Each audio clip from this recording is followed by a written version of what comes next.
A questa nostra diretta Facebook che viene trasmessa anche dagli amici di Prima Free, ringraziando naturalmente l'editore Alessandro Brunello.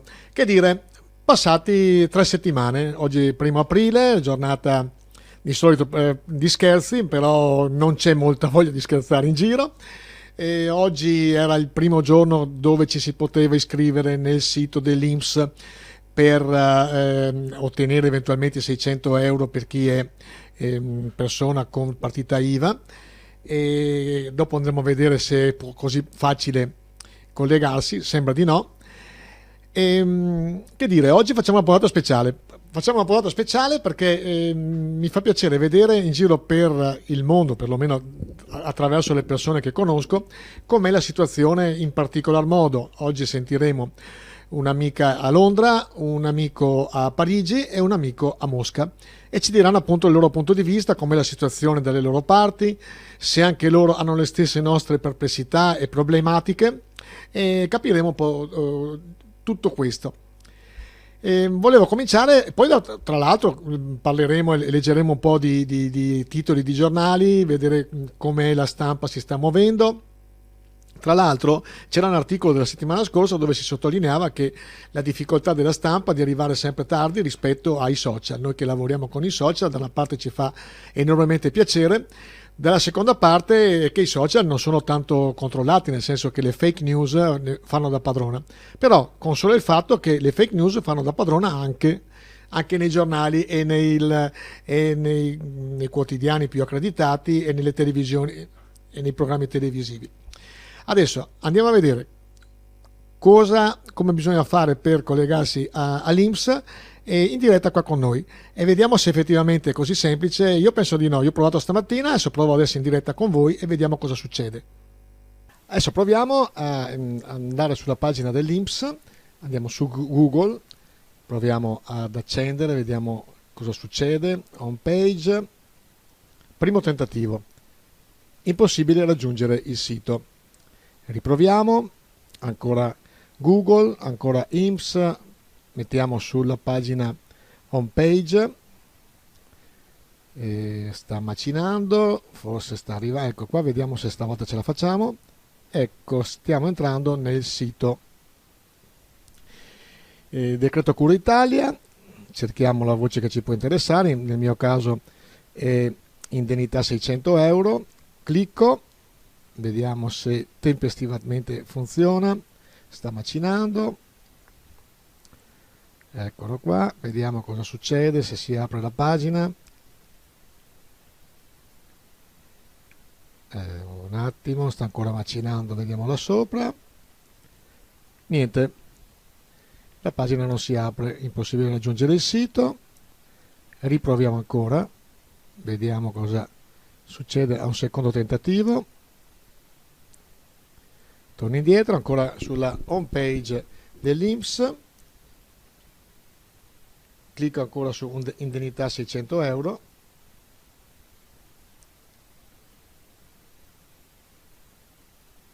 speriamo questa volta che possa andare meglio, possa andare bene.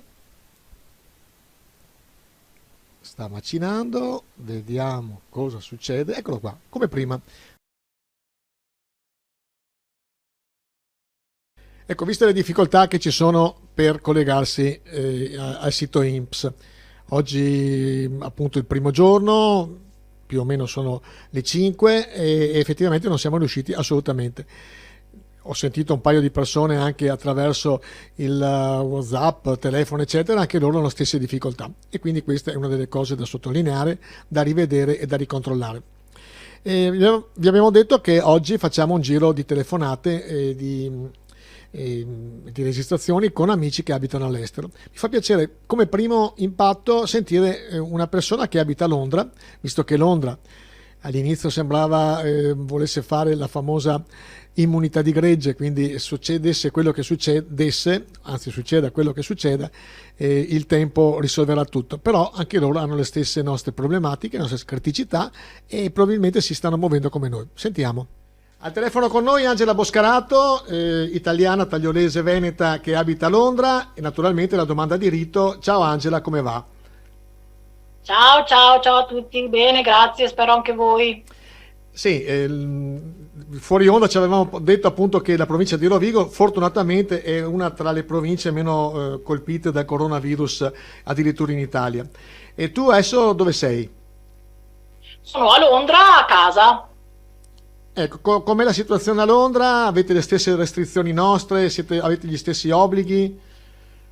Sì, diciamo di sì, dal 23 di marzo ufficialmente la Gran Bretagna è entrata in lockdown, quindi tutti a casa, possiamo uscire soltanto per acquistare generi di prima necessità, la spesa, le medicine, possiamo uscire per aiutare gli anziani o se ci sono persone vulnerabili vicino a noi, possiamo uscire per dell'esercizio fisico massimo una volta al giorno e per lavoro solo se non può essere svolto da casa. Ecco, come hanno recepito secondo te i londinesi o gli abitanti degli UK il fatto che all'inizio si parlava di immunità di gregge, di lasciare tutto che andasse come doveva andare, e poi dopo invece avete fatto le stesse restrizioni e gli stessi protocolli di noi italiani? Leggendo e sentendo le persone, credo che ci fossero due correnti di pensiero. Io personalmente penso che non è che si fosse sottovalutata la situazione, ma c'è stato bisogno di un po' di tempo tecnico per organizzare la ristrutturazione e soprattutto una città grande come Londra. Hanno cercato semplicemente di non mandare in panico nessuno e di dare istruzioni più chiare non appena il governo aveva chiara la situazione di quello che voleva mettere in atto.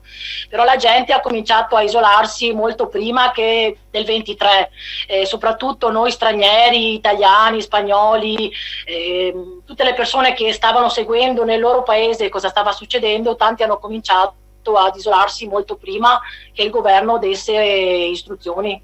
Ecco, come presidi come siete messi? Nel senso, mancano anche a voi, Come? come presidi come siete messi? Mancano anche a Ma voi mascherine? no, per il momento niente. Adesso ho visto, oggi sono uscita un attimo per fare la spesa, ho visto che nei supermercati hanno le mascherine e i guanti, hanno messo anche una sorta di finestra a vetro di fronte alle casse in modo che il personale sia un po' più protetto. Ho una sorella che lavora in ospedale che fa l'ostetrica e dice che purtroppo sono molto disorganizzati, ancora non hanno niente fondamentalmente. Molto tristemente, però sì, ci sta sorprendendo la sanità inglese.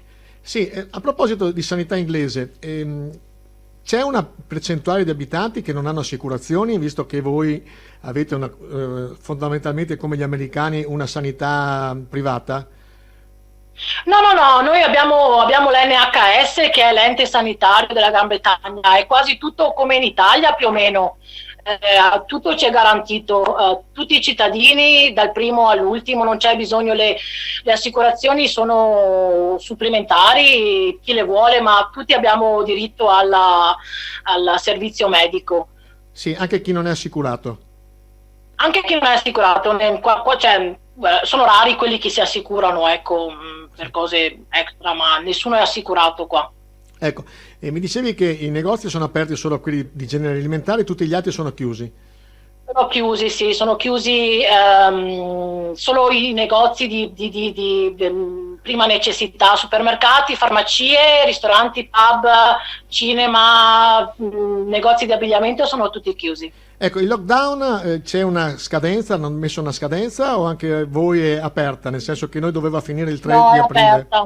è aperta e adesso ogni giorno nel tardo pomeriggio, verso le 5:30, 6, il governo in diretta dà le istruzioni giorno per giorno, dicono sentiamoci giorno per giorno e danno istruzioni, ma non c'è una scadenza, no, assolutamente no. Ecco, una domanda anche di gossip, la famiglia reale è nelle preoccupazioni dei londinesi o degli inglesi o no? Ma Non lo so, la regina pare sia scappata nel castello di Windsor, quindi scappata da Londra, che è la città che è più colpita. Il principe Philip, apparentemente in Italia mi hanno chiesto se sia morto, qui non ne parlano. Infatti si parla qua. Da qua da noi si parla che è ibernato. Quindi no, non sappiamo niente, non hanno ancora. Si dice che la regina debba fare un discorso a breve alla nazione, però ancora stiamo aspettando. Perfetto, Angela, ti ringraziamo, grazie anche della disponibilità. Naturalmente saluta le tue bambine. Quante bambine hai? Due? Due Bambine. Sì. Saluta le tue bambine e dal Veneto, dal Polesine, dal Taglio di Poti, salutiamo e ti ringraziamo. Grazie a voi. Grazie Angela. Tanto la ringraziamo veramente di cuore, è stata gentilissima, ricordando che ha due figlie, due bambine piccole, quindi ci ha riservato il tempo giusto per noi, sta facendo smart working a casa, quindi indaffaratissima e impegnatissima. È il momento anche un po' di rilassarci, perché tra le altre cose che abbiamo sentito, visto e condiviso, tante persone cantano e suonano. Io sono andato a pescare la famiglia Turolla, marito e moglie diplomati al conservatorio, bravissimi. Sentite che bellissima versione fanno di Bella Ciao.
Ritornati in diretta, adesso abbiamo parlato di alcune telefonate interessanti. Vi faccio sentire una telefonata e la divido in 2 o 3 parti. È stata una telefonata lunghissima, preziosissima, di un nostro amico Ciro Di Mari, che è, e adesso non voglio sbagliare assolutamente il titolo, è traduttore accreditato al consolato di Mosca per l'Italia, quindi persona che ha il polso della situazione, e appunto sentiamo da lui com'è la situazione a Mosca, quali restrizioni ci sono. Ascoltiamo. Hanno stabilito delle misure molto severe, nessuno può entrare in città con i mezzi pubblici, autobus bloccati, negozi chiusi dappertutto, d'accordo, solo i generi alimentari, le farmacie. Ma questo in tutta la Russia o solo nella vostra zona? No, in tutta la Russia, sì. Il discorso comunque è grave a Mosca. In Russia ufficialmente adesso ci sono 2350 infetti, sì, e l'80% di questi sono a Mosca. Anche da voi c'è sì. No, ti volevo chiedere, anche da voi c'è il discorso che sono infetti più le persone anziane? No, purtroppo no, sì, va bene, la maggior parte senz'altro. La cosa nuova è che ci sono degli infetti tra i 18 e i 60 anni. Quindi questa storia delle immunodeficienze come organismi deboli non è, cioè è vera senz'altro, ma non è la sola cosa che diciamo che i soggetti a rischio aumentano, ecco, non sono più solo gli anziani. Allora, le disposizioni ufficiali sono queste: quarantena assoluta per le persone superiori a 65 anni. Però, ecco, diciamo che la nostra zona, ufficialmente, ma se ci fosse qualcosa non potrebbero nasconderlo. Non siamo ai tempi, sì. Non siamo ai tempi dell'Unione Sovietica. Oggi con internet si verrebbe a sapere subito. Però dal nostro osservatorio italiano sembrava che avessero sottovalutato il rischio. Certo che l'hanno sottovalutato. Allora, ci sono due momenti. Un primo momento, la Russia è stato il paese che ha attuato per primo le misure di precauzione. Ha chiuso le frontiere con la Cina e bloccato tutti i voli. Le frontiere con la Cina, come senz'altro saprai, sono 4.500 chilometri, anche se la maggior parte di queste frontiere sono lacustri o fiumi. Quindi disposizioni tempestive ci sono state. Il problema è che non hanno valutato in maniera adeguata i rischi di sviluppo. Hanno cominciato ad adottare misure severe quando si sono accorti che le infezioni aumentavano a ritmo del 30% al giorno. Ripeto, la situazione non è drammatica come in Italia. Temo che però possa sfuggire di mano. Ma gli ospedali sono attrezzati?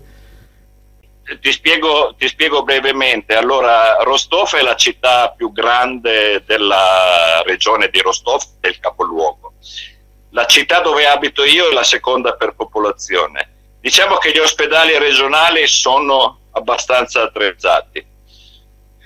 Quelli provinciali, ahimè, temo di no. Anche se dicono che in tutta la Russia ci sono circa 7.000 come si chiamano, respiratori artificiali, sì, per la ventilazione, ventilazione.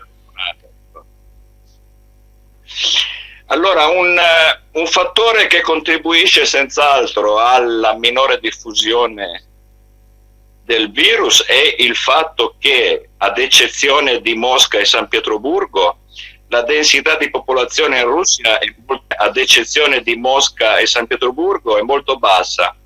8 per chilometro quadrato, 8 abitanti, mentre in Italia è di circa 200, e quindi tra una città e l'altra la Russia ha questa caratteristica: ci sono non meno di 60-70 chilometri. Ecco. Il problema grosso è Mosca e San Pietroburgo. Mosca fa ufficialmente 12 milioni di abitanti, ma raggiunge i 20 milioni con quelli che vengono quotidianamente a lavorare. Lì il problema di contenimento sarà veramente difficile. San Pietroburgo è un pochettino più piccola, ma anche lei presenta gli stessi problemi. Prima parte del nostro amico Ciro Di Mari. Andiamo avanti con le telefonate, visto che abbiamo questa possibilità oggi. Abbiamo intervistato un amico che abita non a Parigi, nell'ovest della Francia, e anche a lui chiediamo com'è la situazione, che tipo di restrizioni hanno, se i loro ospedali, se le loro strutture sono meglio organizzate delle nostre. Ascoltiamolo. Con Alain Masset dalla Francia, a lui facciamo la solita domanda. Buongiorno Alain, come va? Sto benissimo, grazie caro. Ciao. Dove ti trovi adesso? Dimmi? Dove ti trovi adesso? Allora, mi trovo a Nantes, all'ovest della Francia, vicino al mare. Ecco, la situazione in Francia com'è? Siete anche voi chiusi in casa, non potete muovervi?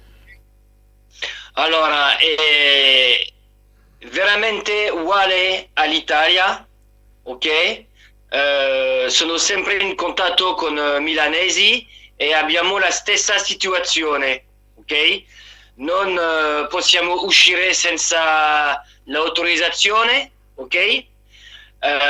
Tutti i negozi sono chiusi, eccetto farmacie, negozi alimentari, tutto è chiuso, bar, ristorante, nessuno su strada, la polizia dappertutto per controllare le persone che sono fuori, tutto è uguale, veramente uguale. Ecco, ti volevo chiedere, gli ospedali come sono? Sono in emergenza, come in Italia, oppure la situazione non è critica? Allora, all'est della Francia, sì, dove tutto ha cominciato, ok?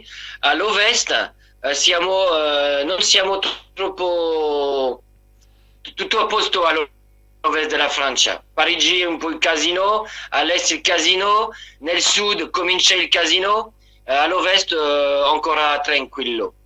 Ecco, nei negozi mancano i beni di prima necessità oppure è tutto sotto controllo?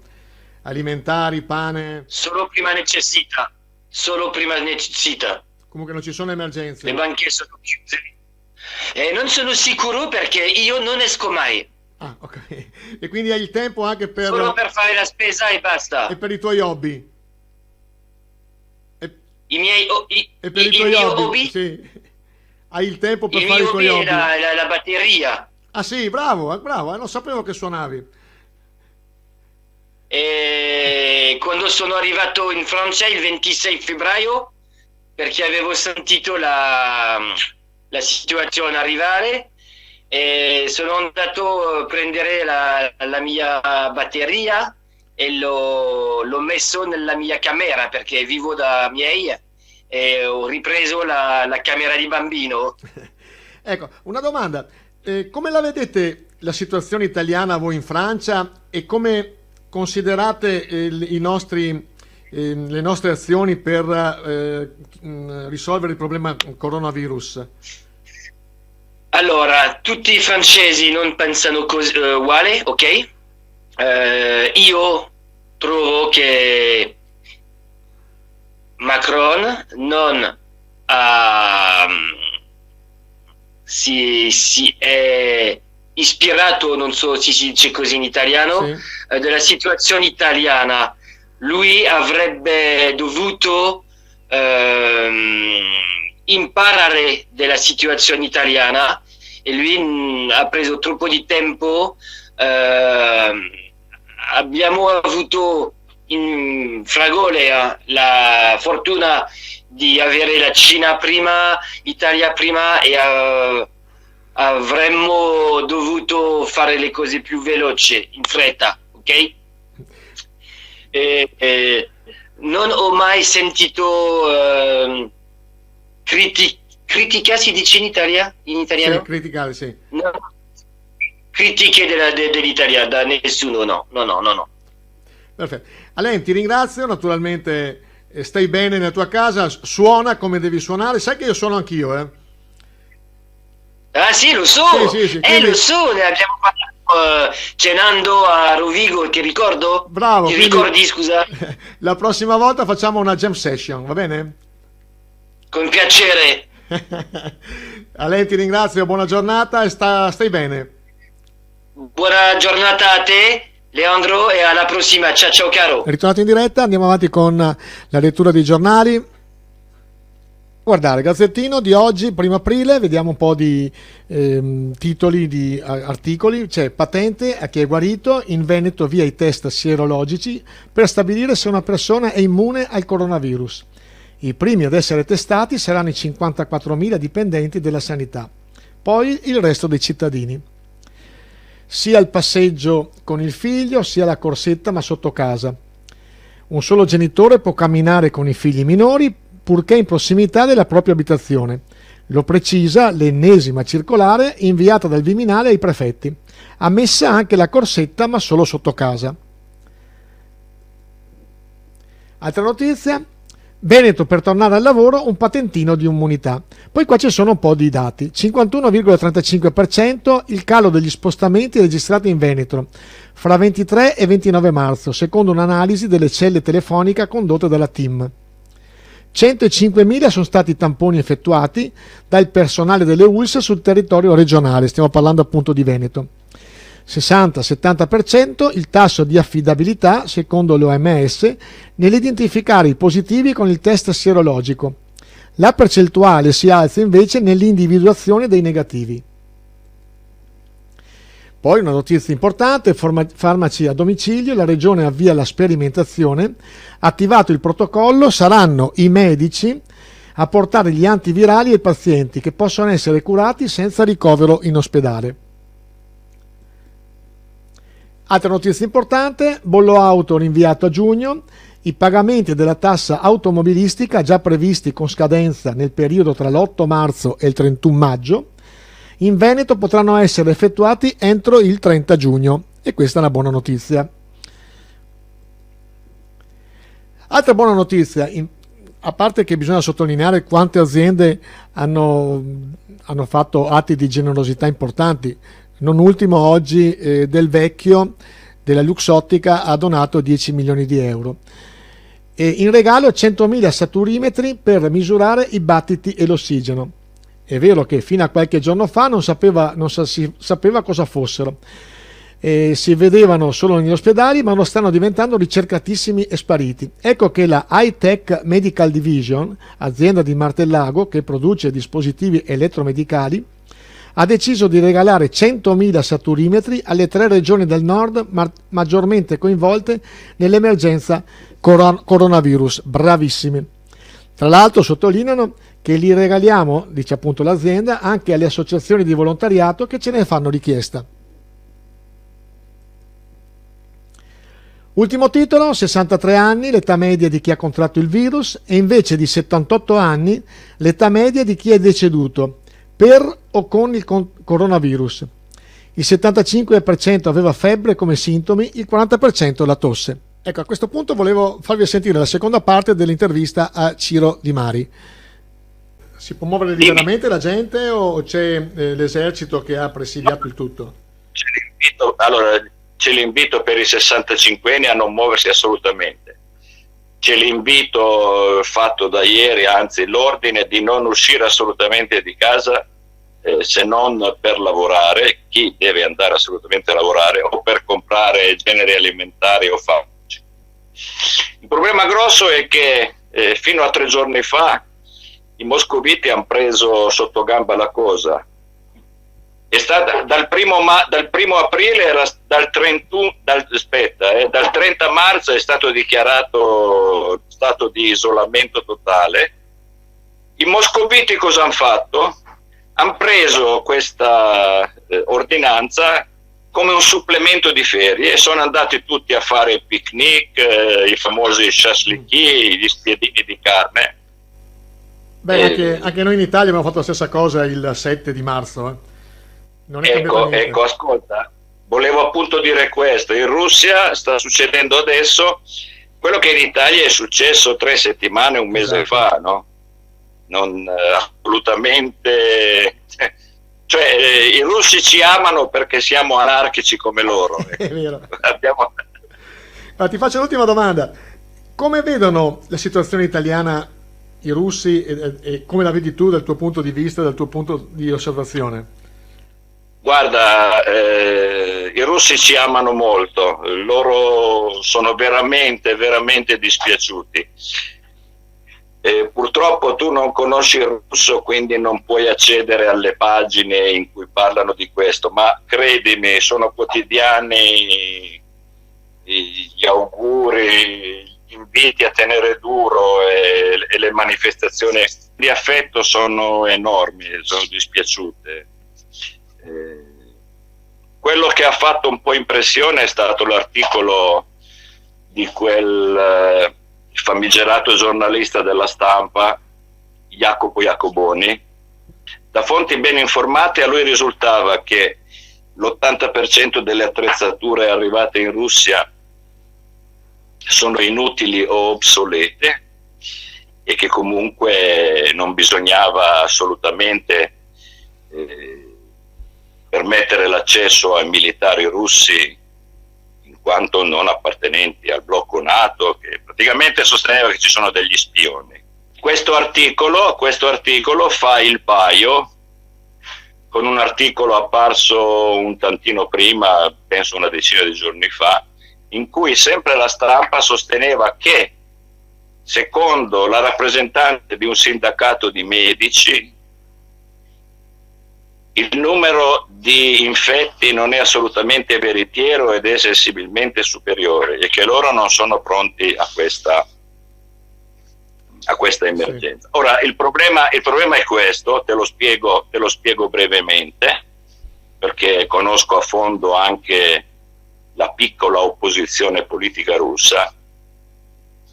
Da noi ci sono alcuni esponenti politici che hanno lo 0,7%, tipo Navalny e gli amici della Zafesova, quella giornalista russa che scrive per la stampa.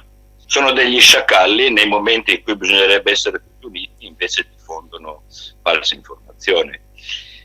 Appunto per questo ieri è stato emanato un decreto in cui si punisce gravemente in Russia la diffusione di notizie false o tendenziose. Ecco.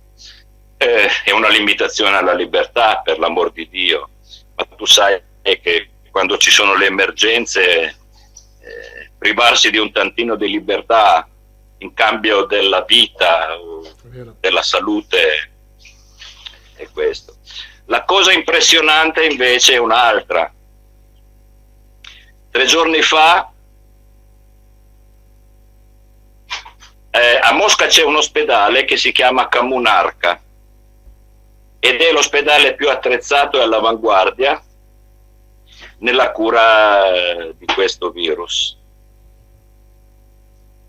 3 giorni fa Putin ha visitato questo centro, un bel po' di propaganda, culto della personalità, eccetera, eccetera.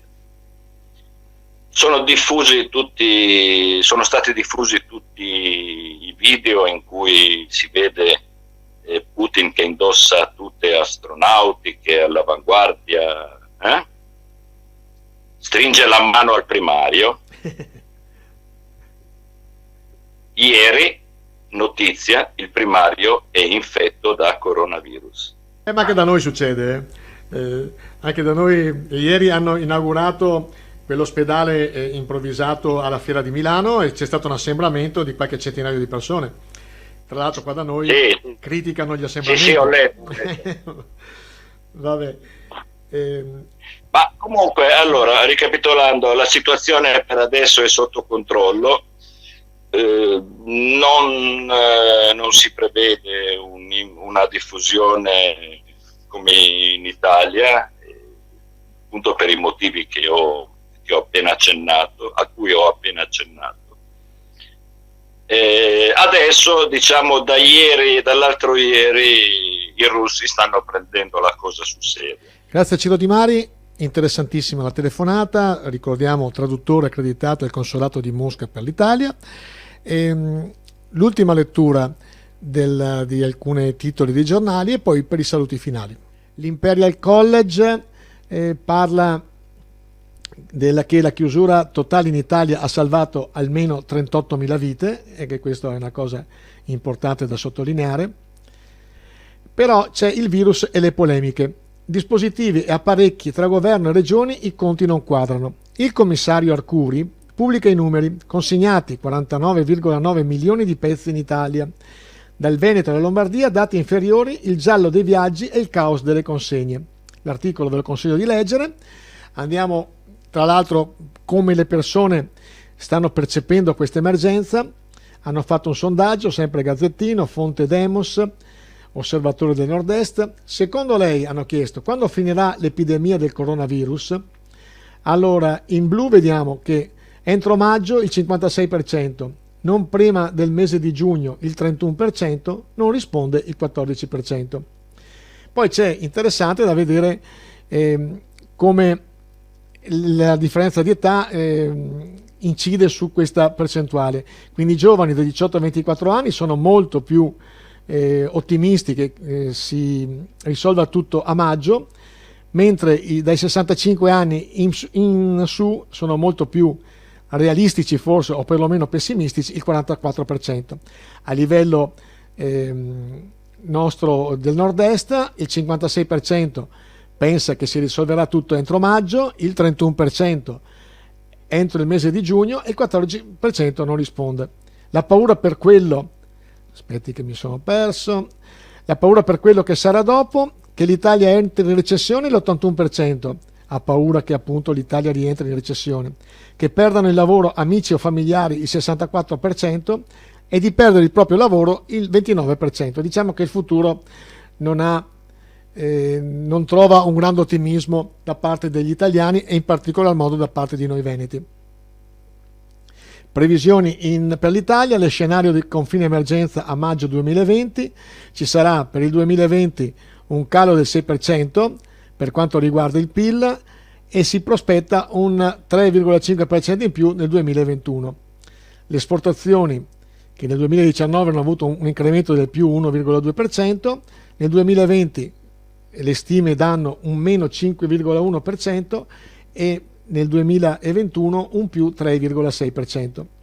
Altro dato importante e anche abbastanza pessimistico: occupazione totale nel 2020 almeno 2,5%, compensato poi nel 2021 a il 2,1%. Poi vogliamo sottolineare un'altra bella iniziativa: Alzheimer, una voce amica per i familiari dei malati, ad Ariano Polesine. Sappiamo che c'è questa associazione Officine Sociali di Ariano Polesine, ha attivato un numero amico cui potersi rivolgere per avere sostegno psicologico durante questo lungo periodo di quarantena. Al numero, lo dico pianino se volete sottoscriverlo, 349 190 6018. Risponderà la rassicurante voce della psicologa Anna Chiara Pellizzari. Ripeto, 349 190 6018. Finisco con questo ultimo dato: il numero dei decessi tra il 1 gennaio e il 29 marzo, e c'è il confronto tra i decessi del 2017 al 2020 e vediamo che le percentuali, anzi i numeri, non sono molto dissimili da un anno per l'altro. I decessi praticamente in media di questi periodi sono di 25 persone in più. Meditate, gente, meditate. Puntata finita, è stato come sempre un piacere stare con voi. Ringraziamo naturalmente tutti quelli che ci hanno ascoltato, che hanno condiviso, che hanno scritto sulla pagina Facebook, che ci ascolteranno domani in differita su Prima Free. Da Leandro Maggi, come dico sempre, è sempre un piacere stare con voi. Grazie, ciao a tutti.